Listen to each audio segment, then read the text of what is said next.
At midnight, every bus stop in the city suddenly filled. But no buses were running and nobody tried to leave. Hundreds stood beneath rain, holding small clocks and lanterns. They were waiting for one driver who believed time could care. His name was Samuel, and his final route had vanished. 1 month earlier, Samuel began each evening before sunset.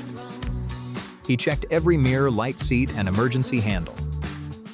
Then he placed an old brass clock above the dashboard.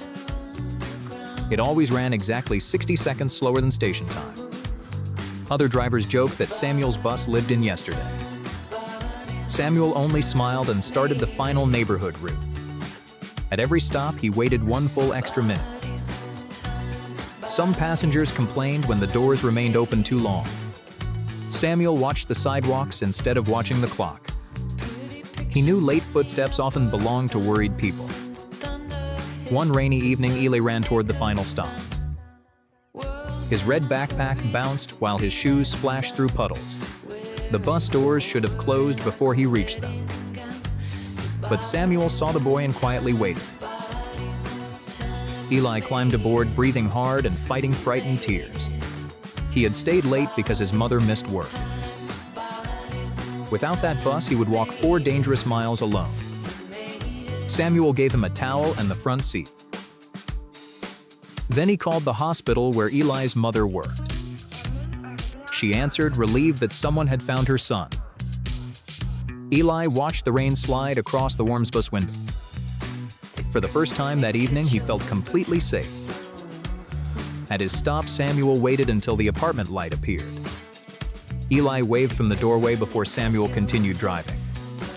The next night, Eli brought a paper cup of cocoa. He left it beside Samuel's brass clock without explanation. Samuel drank it slowly, treating the gift like treasure.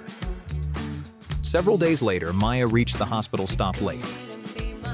Her shift had lasted 14 hours without proper rest.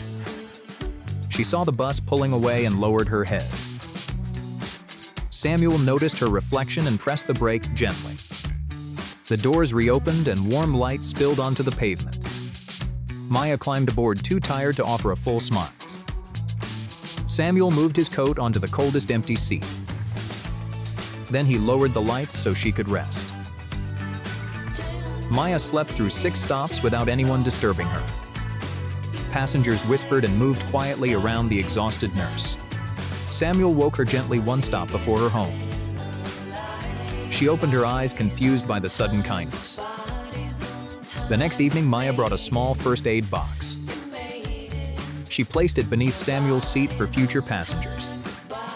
Soon, the bus carried more than people between neighborhoods. It carried towels, tea bandages, umbrellas, and spare gloves. Then Jonah began boarding near the bakery after midnight. He always carried unsold bread inside 2 paper bags. At first, he sat alone behind the rear door. Samuel noticed him counting coins before buying a ticket. Some nights, Jonah had enough money for only 1 ride. Samuel quietly returned the fare through the change tray. Jonah protested, but Samuel pointed toward the bread bags. That night, the bread became everyone's ticket.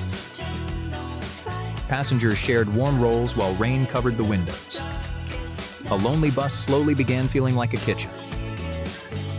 Jonah returned nightly, bringing whatever the bakery could spare. Eli added napkins and Maya brought paper cups. An elderly passenger began carrying tea in a thermos. A student left pencils beside the front seat. A mechanic fixed the heater during 1 delayed stop. Nobody had planned it, but everyone began contributing. Samuel's extra minute gave strangers enough time to notice each other. People learned names they had ignored for years.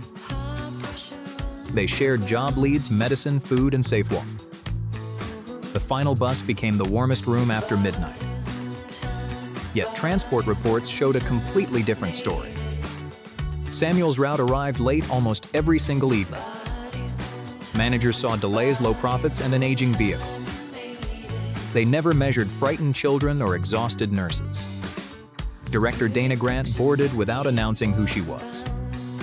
She carried a clipboard and watched Samuel carefully. At the first stop, Samuel waited after everyone boarded.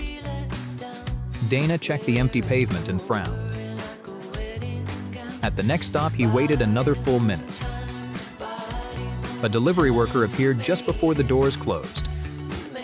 At another stop, no passenger came at all. Dana wrote down the delay without seeing its purpose. Samuel offered her tea, but she politely refused. She noticed the towels and food beneath several seats. To her, the bus looked untidy and inefficient. To the passengers, it felt protected and alive. The following morning, Dana delivered the closure notice. The final neighborhood route would end that Friday. Samuel read the paper and folded it very carefully. He did not argue, although his hands began trembling. That night, he told nobody what was coming. He still waited 60 seconds at every familiar stop. Eli noticed Samuel staring longer at the brass clock. Maya saw the closure paper hidden beside his back. Jonah understood before Samuel could explain anything. The passengers sat silently as the bus reached its depot. Samuel thanked them for making an old route meaningful. Then he switched off the lights for the final time. On Saturday night, Eli stood alone at his ute. Maya joined him carrying the first aid box. Jonah arrived with bread, followed by dozens of passengers. They decided to wait 1 minute for Samuel. Then each person called someone else from the route. Within an hour, every bus stop filled with people. Workers brought clocks, lanterns, umbrellas, and folding chairs. Families carried photographs of nights the bus brought them home. Dana arrived after receiving reports of blocked sidewalks. She expected anger but found hundreds waiting peacefully. Eli placed his cocoa cup beneath one glowing clock.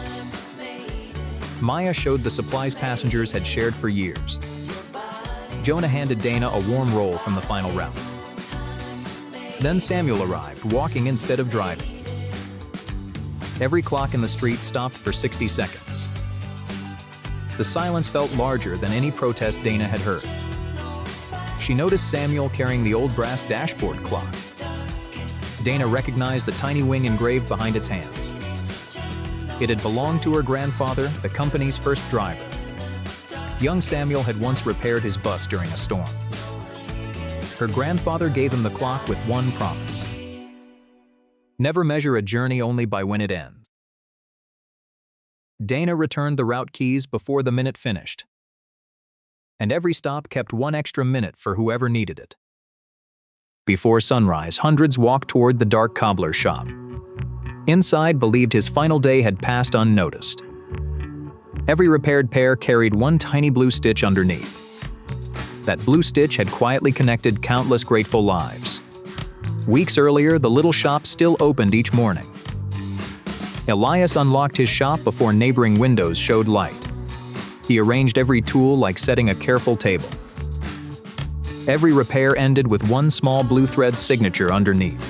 Customers paid whatever they could, sometimes nothing at all. But keeping the aging shop alive grew increasingly difficult.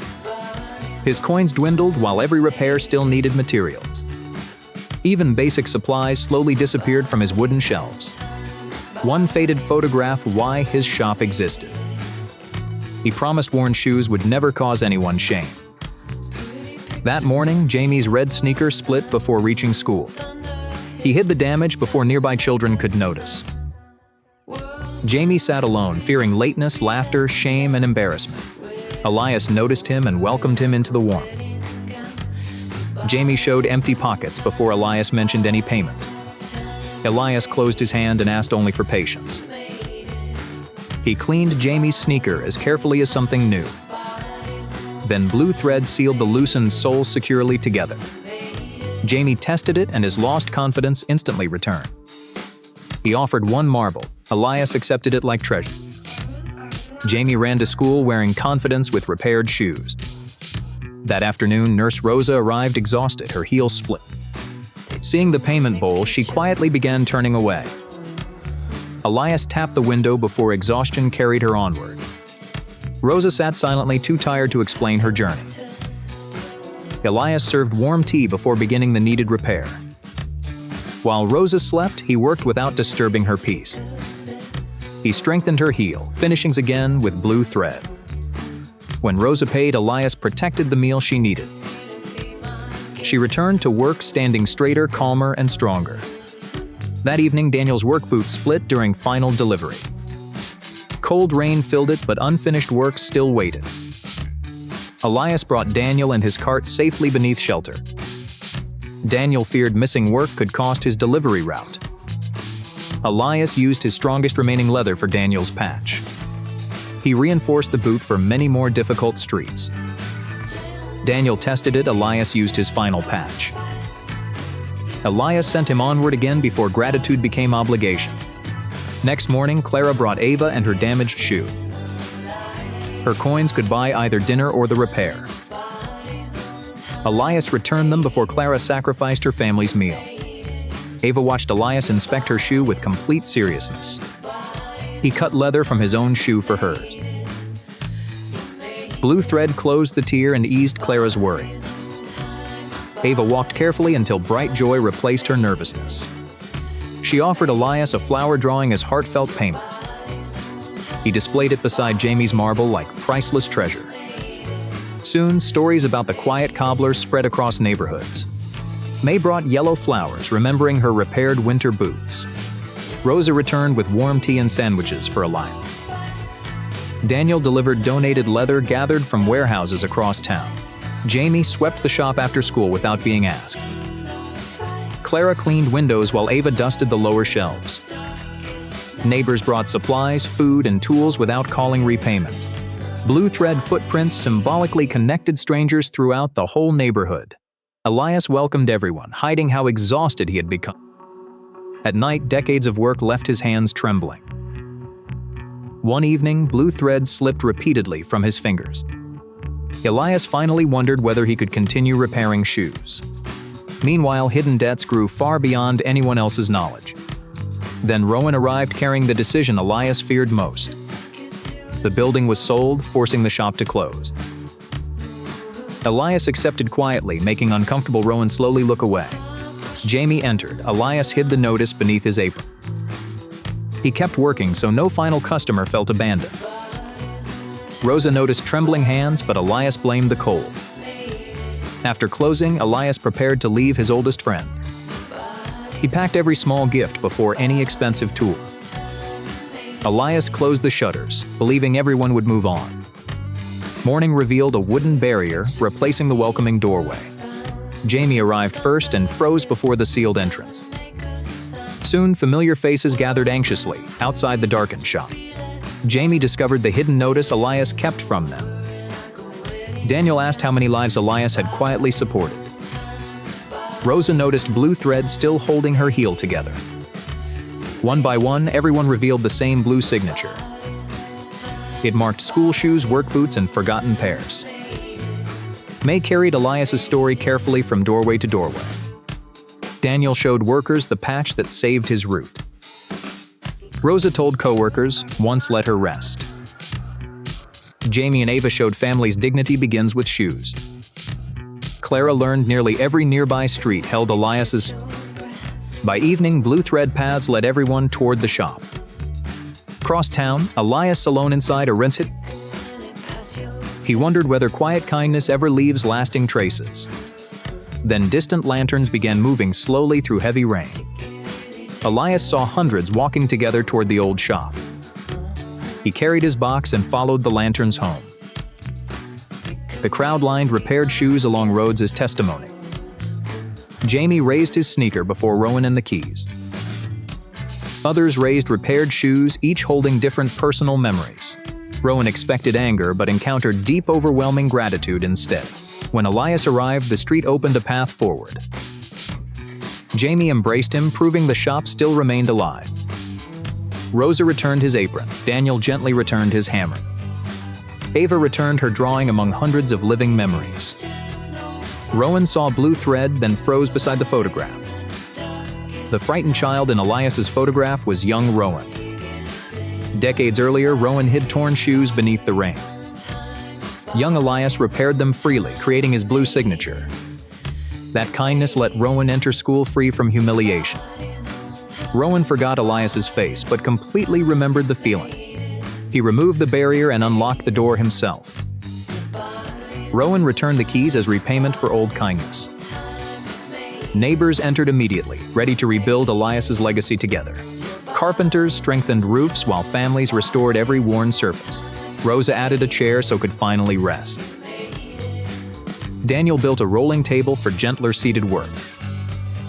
May filled windows while Clara restocked leather and thread. Jamie and Ava restored their treasures beside Elias's lamp. Rowan placed a shared bowl where lonely payment stood. Elias realized the shop no longer depended on it. Jamie brought another child whose green shoes were separating.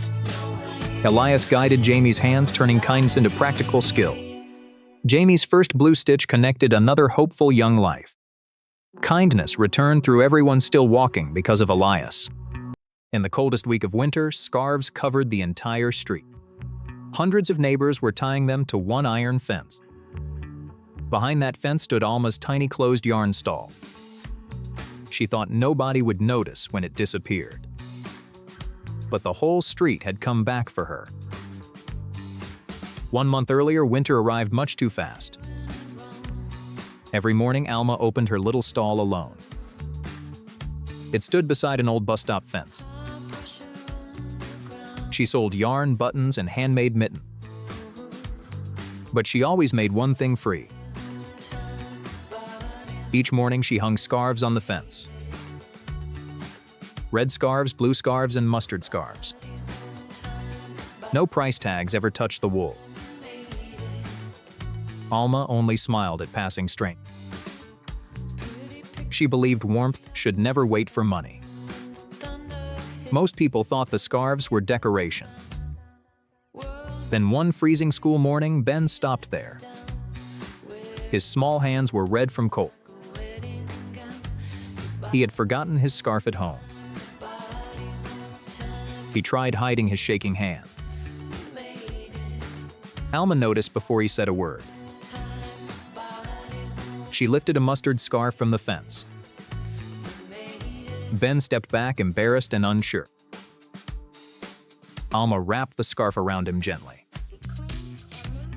The boy's face softened almost immediately.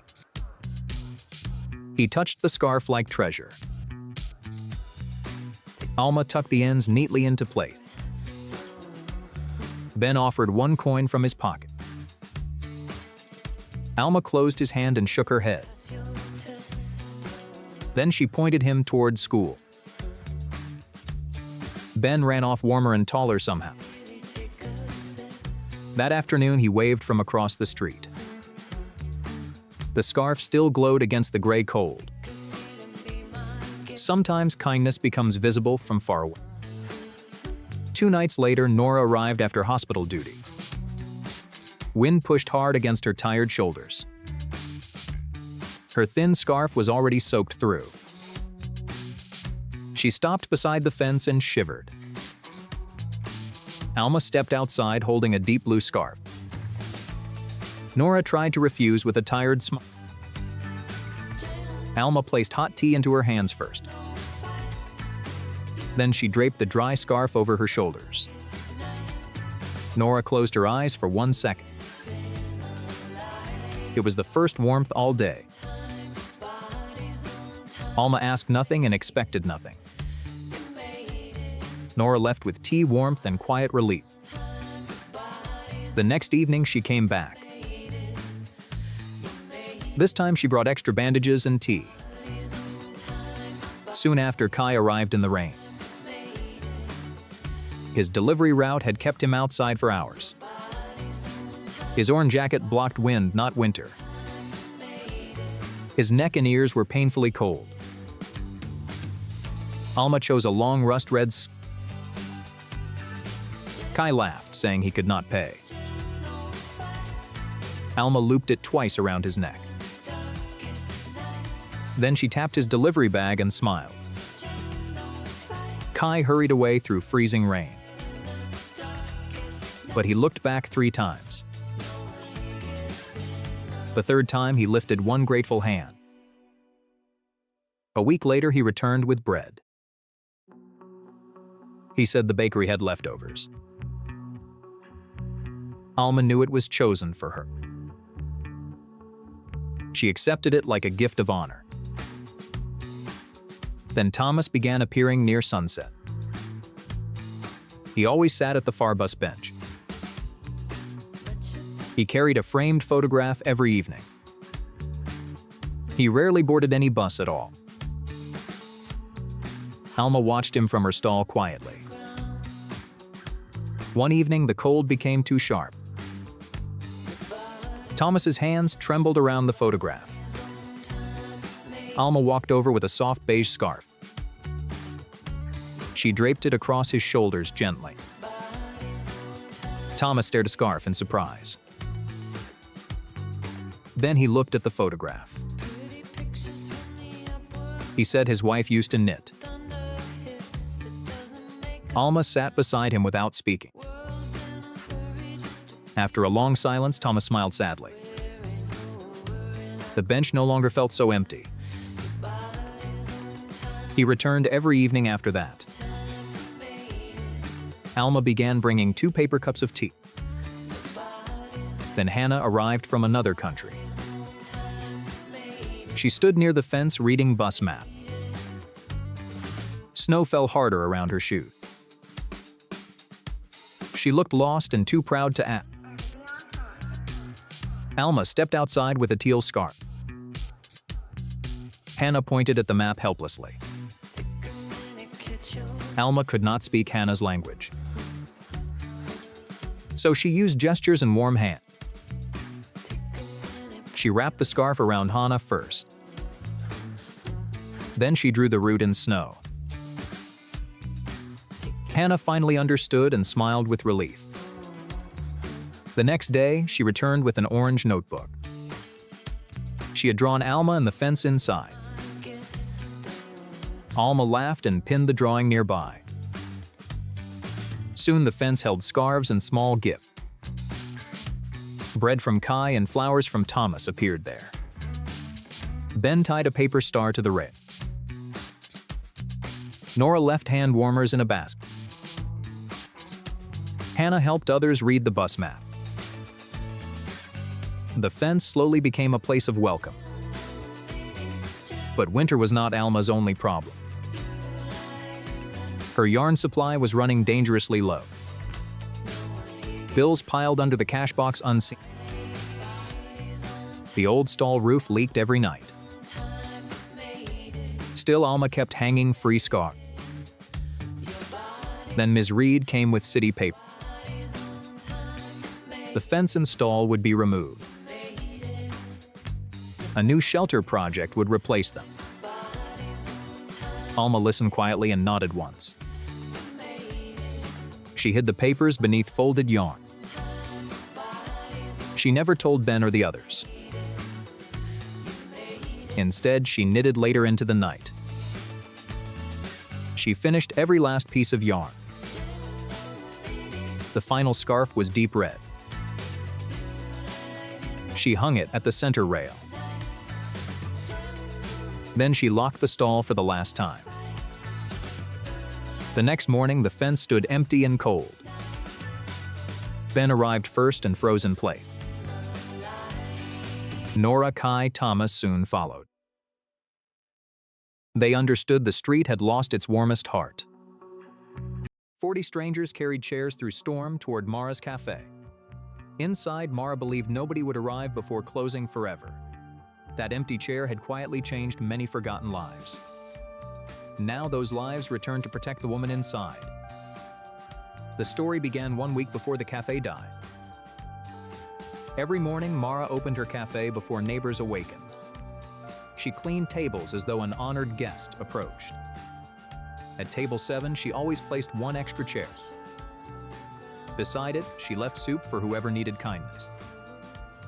But kindness could not protect her cafe from bills. For months, fewer customers entered through the old door. Shelves thinned faster than Mara's courage could replace them. Still, she refused removing the chair or waiting meal. That morning, soaked Noah stopped beneath her cafe awning. Noah checked his wallet, found nothing, then turned away.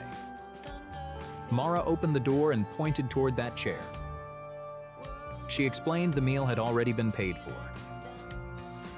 Noah ate slowly, fearing kindness might disappear too quickly. Meera gave him something equally precious, freedom from shame. When Noah thanked her, Meera requested absolutely nothing afterward. He left without money but with his dignity restored. That afternoon, Lily studied outside because home felt overcrowded. Meera noticed her struggling and invited her toward warmth. The chair became a desk while soup became tea. Meera stayed late so Lily could finish important work. When Lily fell asleep, Meera covered her without noise. She never made the exhausted girl feel like inconvenience. Lily walked home believing her future still had space. Next morning, Arthur entered carrying silence heavier than Cain. He ordered tea, then stared at the opposite chair. Meera brought another cup and sat without difficult questions. Eventually, Arthur described the wife he missed every day. For once, his grief shared space with gentle laughter. He left grieving but no longer carrying everything alone. That evening, bicycle courier Maya stopped beneath pouring rain. Meera welcomed Maya before asking whether she could pay. The chair became shelter and the soup returned again. Carpenter Ben noticed her bicycle and offered skilled hands. One person's welcome gave someone else permission to help. Maya returned to work protected by people barely known. Next morning, she returned with bread from grateful bakers. Ben returned too, repairing shelves leaning for many years. Lily left pencils for whoever next needed the table. Arthur brought apples, claiming he owned far too many. Noah returned and asked whether dishes needed washing today. Soon, the man receiving soup was helping serve it. Meera watched their network grow while hiding deeper worries. After everyone left, the numbers still remained painfully insufficient. The landlord gave Meera 7 days to repay debt. She hid the warning before Noah noticed her fear. People who know hardship quickly recognize it within others. Noah offered his savings, but Meera gently refused them. Lily offered tutoring money. Meera returned every single coin. Arthur offered savings, but Meera protected his essential needs. Her kindness accepted help for others, never for herself. Winter rain exposed every weakness across the aging roof. Meera worked alone, moving tables away from leaking water. Above her, one wooden beam bent beneath heavy rain. She escaped before part of the ceiling finally collapsed. The room she protected for years became unsafe instantly. Repairs would cost more than Meera had ever saved. For once, even the empty chair offered no answer. The chair pulled Meera toward a rarely discussed memory. As a child, she watched warm strangers eat inside. An elderly waitress opened before young Meera walked away. She gave Meera soup, bread, and unquestioned shelter inside. Before leaving, the woman placed a brass key inside. She said safe rooms begin when someone opens them. Meera spent her whole life keeping that door open. Now she believed time had come to close forever. She locked the door, believing she failed everyone there. Then she walked away before neighbors saw her cry. Next morning, Noah found the cafe silent and locked. Lily arrived next and saw broken ceilings through glass. Arthur came for tea and found only worried faces. Maya and Ben arrived, expecting the familiar warm light. They realized none of them was Meera's only guest. Each described a different moment beside the same chair. Who would help the woman who quietly helped everyone? Maya carried Meera's story faster than any delivery before. Arthur explained how one shared cup softened his grief. Lily told students where hope kept lights burning late. Ben called every craftsperson still owing kindness somewhere else. By nightfall, 40 strangers carried chairs toward Meera's cafe. The landlord arrived, insisting the damaged building remain closed. Noah described the meal that had restored his dignity. Lily explained how the cafe protected her learning future. Arthur described when silence stopped feeling like punishment completely. Maya and Ben showed how kindness had multiplied itself. The landlord witnessed something money alone could never measure. He granted them 2 days to make everything safe. The room instantly filled with hands prepared for work. Ben led carpenters rebuilding every weakened section of roof. Electricians restored lights that welcomed countless lonely people inside. Lily and classmates covered water stains with fresh color. Noah repaired pipes, learning quickly from every willing neighbor. Maya carried supplies through relentless rain without stopping once. Arthur polished every cup like one treasured memory carefully. Local shops refilled shelves Mara had emptied for others. Children added stars where rain had broken through earlier. Even the landlord removed his coat and carried boards. All night, separate lives moved like one determined body. By sunrise, the cafe felt warmer than in years. Mara returned only to collect her few remaining belongings. For seconds, she believed she reached the wrong street. Then doors opened and familiar faces turned toward her. They carried out the chair that welcomed everyone. One by one, they revealed what that chair gave. Mara finally understood her kindness had never disappeared anywhere. The landlord returned her keys and welcomed her inside. The cafe restaurant no longer owned by one person. Everyone contributed something, so no giver carried everything alone. The empty chair remained ready for whoever arrived next. That evening, shy Ava paused outside the glowing window. Mara opened and pointed gently toward the waiting chair. This time, Mara was not keeping someone safe alone. Then Arthur noticed the brass key against Mara's apron. He recognized the star engraved by his late wife. The woman saving Mara was Arthur's beloved late wife. Kindness traveled through time, returning as a people-filled room. At midnight, every phone in the neighborhood began ringing together. But nobody was calling from inside their own homes. The sound came from one old booth beside the station. Inside it stood holding a single brass coin. She thought the city had finally forgotten what the booth meant. 1 month earlier, winter rain covered the station square. Every morning, Meera unlocked the old phone booth before sunrise. She cleaned the glass and polished the heavy black receiver. Then she placed several brass coins beneath the telephone. Anyone without money could use them without asking. Meera believed important words should never wait behind an empty pocket. Most commuters barely noticed the tiny bowl of coin. But Meera continued returning every morning with her small toolbox. She had kept the telephone working for nearly 30 years. One gray afternoon, Theo missed the final school bus. Rain covered his glasses and soaked his mustard coat. His blue backpack felt heavier with every passing minute. The station had emptied before he realized he was alone.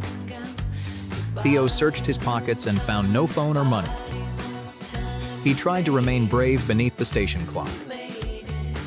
But the rain grew colder and his courage became smaller. Meera noticed him through the fogged phone booth glass. She opened the door and offered him a dry cloth. Theo whispered that nobody knew where he was. Meera placed one brass coin carefully into his hand. A tiny star had been scratched across its surface.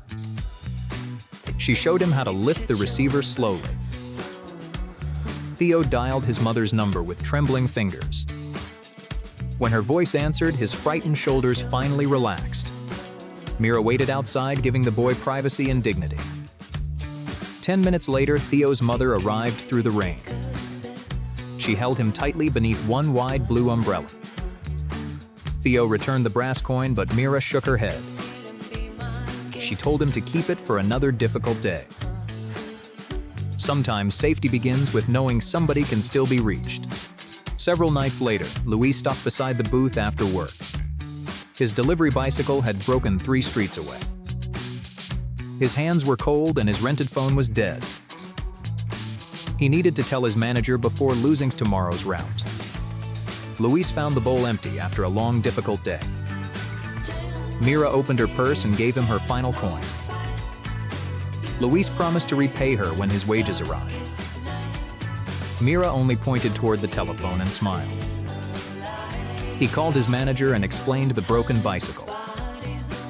The route was saved and repair help was sent. Luis returned the following morning carrying warm bread. He claimed the bakery had packed one loaf too many. Meera accepted it because kindness must sometimes receive kindness too. Soon, Luis began checking the booth during his deliveries. If the glass was dirty, he cleaned it quickly. If the coin bowl was empty, he added what he could. The old booth slowly became part of his daily route. Then Arthur began visiting every Sunday after sunset. Arthur always entered the booth but never dialed immediately. He would hold the receiver and stare at the numbers. His daughter lived across the country with her own family. They had not spoken since one painful argument. Meera never asked what happened between them. She simply left tea beside the booth each Sunday. One evening, Arthur finally placed a coin inside. He dialed one number, then almost hung up. Meera gently placed her hand against the glass. Arthur waited until a distant voice answered. He said only 3 words before tears appeared. "I miss you too." The call lasted nearly an hour after that. Arthur left smiling as a faded family photograph. The following Sunday, his daughter called the booth first. Meera answered and immediately handed Arthur the receiver. He laughed before speaking, something Meera had never heard.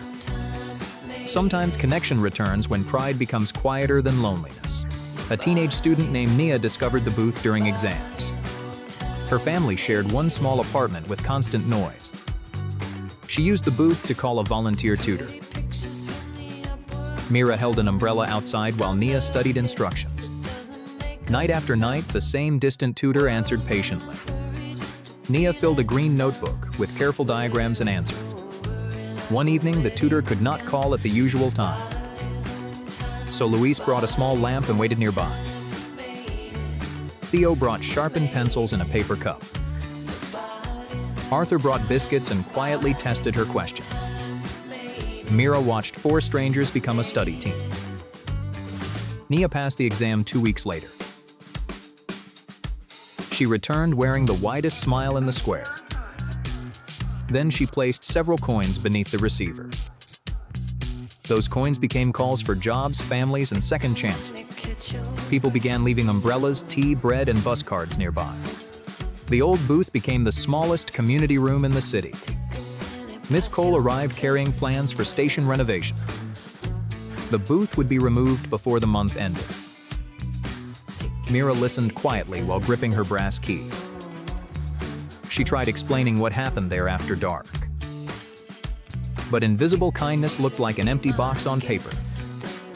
Miss Cole marked the booth for removal and walked away. Meera hid the notice beneath her cleaning cloths. She never told Theo, Luis, Arthur, or Nia. Instead, she polished the receiver more carefully each morning. On the final night, Meera filled the bowl with every coin. She left tea bread and one dry blanket inside. Then she locked the booth and carried her toolbox home. Before sunrise, workers surrounded it with wooden barriers. Theo arrived first and found the door sealed. Luis, Arthur, and Nia gathered beside him moments later. They found the removal notice through the wet glass. Theo lifted his star-marked coin and began knocking on doors. Luis carried the story through every delivery street. Arthur called everyone who had ever used the booth. Nia contacted students, workers, families, and newcomers. By midnight, hundreds filled the station square with telephones. Some carried old receivers, others carried coins and umbrellas. Each person had one story connected to the booth. Miss Cole returned stunned by the glowing crowd. Then Theo placed his star-marked coin into her hand. Miss Cole froze as an old memory returned. Decades earlier, she had been a lost child in snow. Young Meera had given her that same kind of coin. One phone call had reunited her with her frightened father. Miss Cole removed the barriers and returned Meera's brass key. The booth remained, now protected by the entire neighborhood. and every night one free coin waited beneath the receiver. On winter's coldest night, hundreds carried lights toward library. Inside, Omar believed the final light had vanished forever. For years, one lamp waited for anyone without shelter. Now those guided by that light had returned together. The story began 1 month before anyone expected closure. Every evening, Omar worked after the librarians went home. He cleaned quietly, expecting someone important might return later. Before locking up, he always left one lamp glowing. Beside it, Omar left tea for anyone needing warmth. But the aging library was losing visitors, funding time. Even replacement bulbs became resources Omar counted extremely carefully. The library needed more, but kindness remained Omar's strength. That evening, Sophia and Leo waited beneath the awning.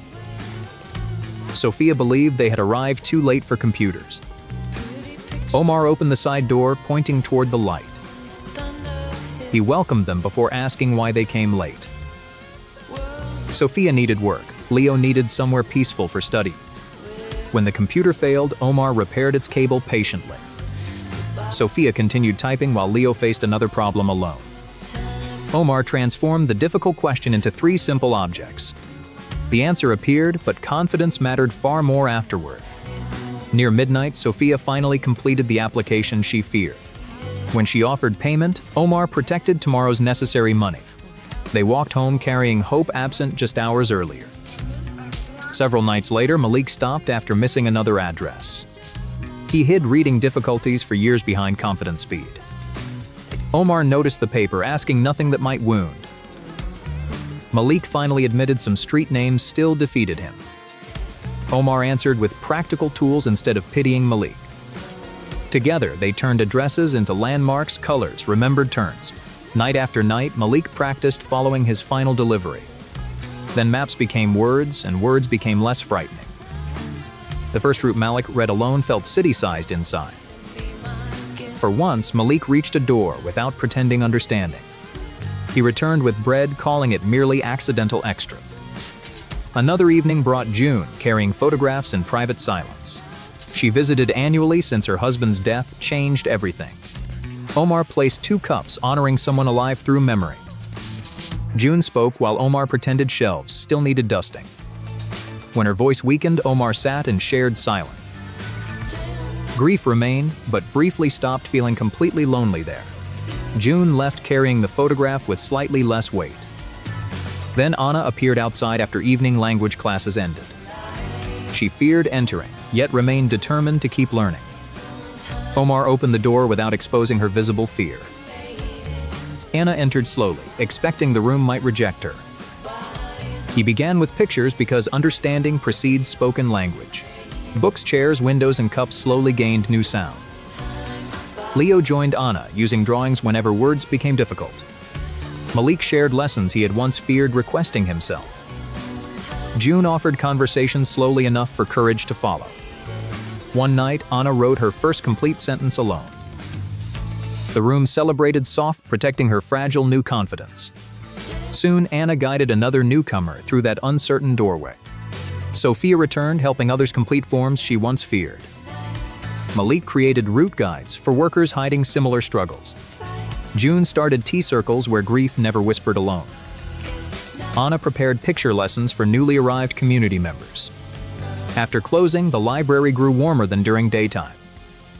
Omar watched everyone gather, hiding his growing exhaustion quietly.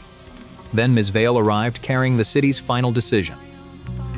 The library would close, judged underused and prohibitively expensive. Omar described lives gathering there after official hours ended. But empty chairs seemed meaningless to attendance-based official measurements. The final closing date arrived at week's end officially. Omar hid the news, preserving everyone's final peaceful evenings. He memorized their faces while pretending adjusting the lamp. That night, Omar removed the note guiding him decades. He packed cups, keys, flashlight, and note together carefully. He switched off everything except the lamp he protected. For minutes, Omar sat where others had found courage. Then he extinguished the lamp and locked the door.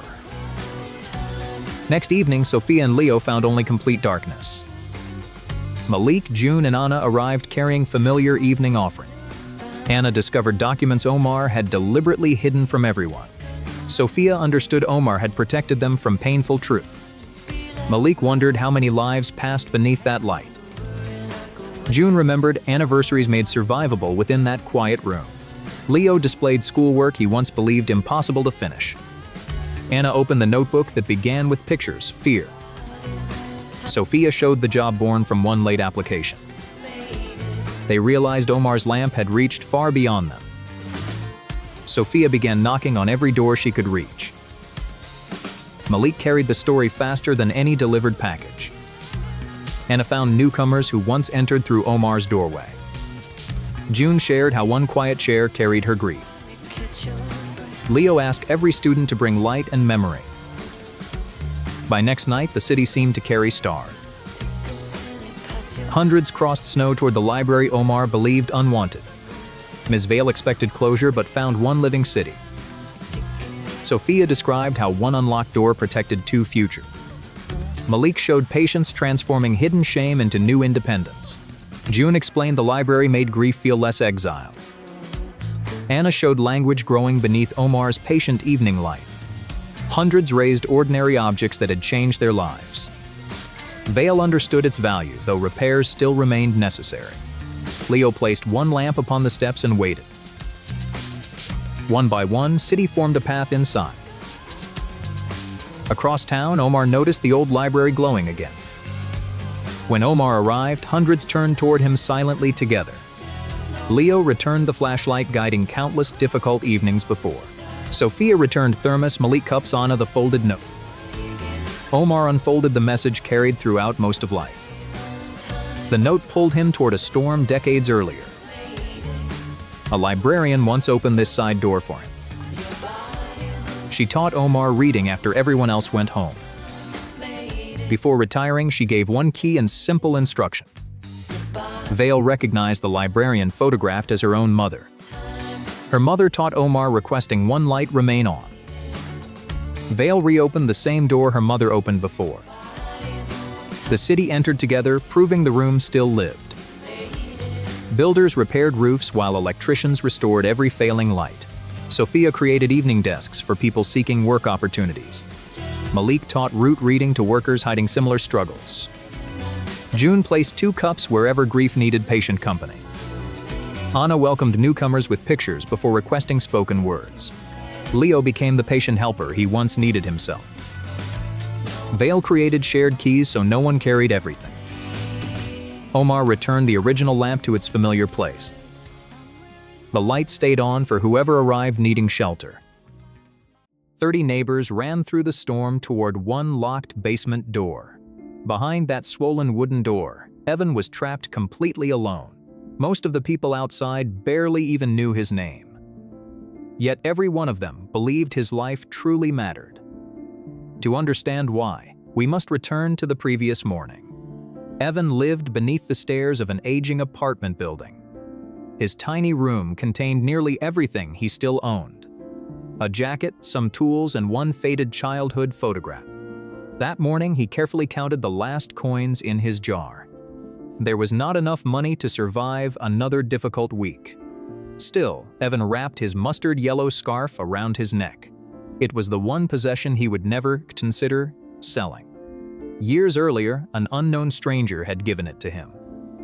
Evan no longer remembered the stranger's face or voice. He only remembered how suddenly the world had felt safer. That small feeling quietly shaped the man Evan later became. He repaired broken objects at a tiny neighborhood workshop. But lately, fewer customers had been walking through the door. That morning, the owner closed the workshop for the final time. Without warning, Evan had lost his only source of income. He carried his tools home beneath a heavy gray sky. Each step felt more difficult than the one before it. Then he noticed Nora beside a damaged bus shelter.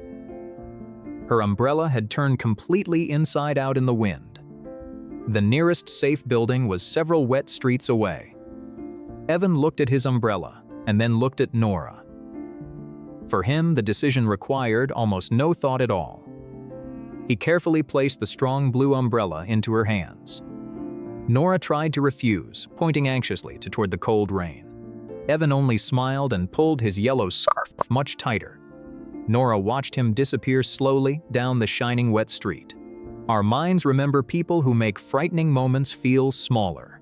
Evan entered Mr. Chen's grocery store completely soaked and shivering. Mr. Chen offered him a towel and a cup of tea. Evan spent his final coins on bread and warm soup. It would be the only meal he could afford that day. Outside the store, he heard the sound of hunger. Mia sat beneath an awning, pretending she was perfectly fine. Her mother searched nearby shops, hoping to find temporary work. Mia smiled whenever Evan glanced gently in her direction. But hunger is difficult to hide from someone who knows it. Evan sat beside her and slowly opened his brown satchel. He divided the small loaf into two very unequal pieces. Then he quietly gave Mia the much larger half. She stared at the bread as though it were treasure. Evan also placed the warm bowl of soup into her hands. He claimed he had already eaten earlier at the workshop. Mia believed him, because true kindness often sounds completely ordinary. When Lena returned, she immediately understood what Evan had done. She thanked him, but Evan quickly changed the conversation. Quiet helpers rarely understand how many people are actually watching. Across the street, a delivery cart suddenly lost one wheel. Evan ignored his hunger and opened his old toolbox again. Within minutes, the damaged wheel was turning smoothly once more. The driver offered payment, but Evan politely refused the money. By afternoon, the steady rain had become much colder. His wet clothes clung heavily to his tired body. Even then, he stopped beside another familiar apartment doorway. Mr. Samuel's hallway lamp had stopped working once again. Evan repaired the broken lamp without waiting to be asked. Warm golden light returned to the lonely, narrow hallway. Samuel invited him inside, but Evan politely declined the offer. Sometimes lonely people offer company because they need it too. Evan finally reached his basement apartment shortly before sunset. Inside, the room felt colder than the street outside. His small heaters had stopped working during the previous night. He opened his toolbox, but his hands were already trembling. For the first time that day, Evan allowed himself to rest. Helping other people had not repaired his own painful problems. Kindness does not always create an immediate visible reward. Sometimes it leaves us wondering whether anybody even noticed. A small weather radio warned that a powerful storm was coming. Evan noticed rainwater collecting near the outside basement drain. If the drain stayed blocked, his entire room could flood. He returned outside carrying a shovel and a metal bucket. He worked alone while every nearby window slowly became dark. The storm suddenly knocked out power across the neighborhood. Wind pushed branches, paper, leaves, and mud toward the drain. Evan cleared one pile, but another immediately replaced it. Cold water was already rising around his soaked black shoes. Then a heavy branch crashed across the basement stairway. A violent gust slammed the wooden door shut behind him. Swollen by rain, the door could no longer be opened. Water began slipping underneath it and entering his tiny room. Evan shouted for help, but thunder swallowed every desperate word. His flashlight flickered weakly, then finally disappeared into darkness. For several seconds, he heard nothing except the rising water. Then someone suddenly struck the small window from outside. It was Mia, holding a tiny glowing battery-powered lantern. She recognized Evan because his yellow scarf glowed through the glass. Mia ran through the storm toward her mother and Mr. Chen. Mr. Chen remembered the soaked man who had shared his meal. The delivery worker remembered the stranger who repaired his cart. Samuel remembered the warm light returning to his lonely hallway. And Nora remembered the blue umbrella beside her front door. She opened that umbrella and stepped directly into the storm. Then she knocked urgently on every door along the street. She did not ask whether the neighbors personally knew Evan. She asked whether they could leave any person there alone. Within minutes, the empty street filled with glowing lanterns. People who had never spoken began working side by side. Mr. Chen organized a line to carry away the water. The delivery worker used his repaired cart to move the branch. Samuel wrapped warm blankets around the coldest rescue volunteers. Lena held the rope while Mia protected her small lantern. Nora stayed beside the window, speaking calmly to frightened Evan. Her voice reminded him that he was no longer alone. Together, the neighbors finally pulled the heavy branch aside. Several strong hands forced the swollen basement door wide open. Evan stepped outside into a wall of waiting faces. He could not understand why so many people had come. Then Mia placed her remaining piece of bread into his hands. Mr. Chen gave him a large bowl of steaming soup. Samuel welcomed everyone into his newly illuminated warm hallway. Small acts of kindness had created an invisible human network. Each person had received enough courage to help somebody else. Then Nora noticed the faded stitching on Evan's yellow scarf. Her late husband had sewn that same mark many years earlier. He was the stranger who once helped a frightened child. Kindness had returned, not as payment, but as a community.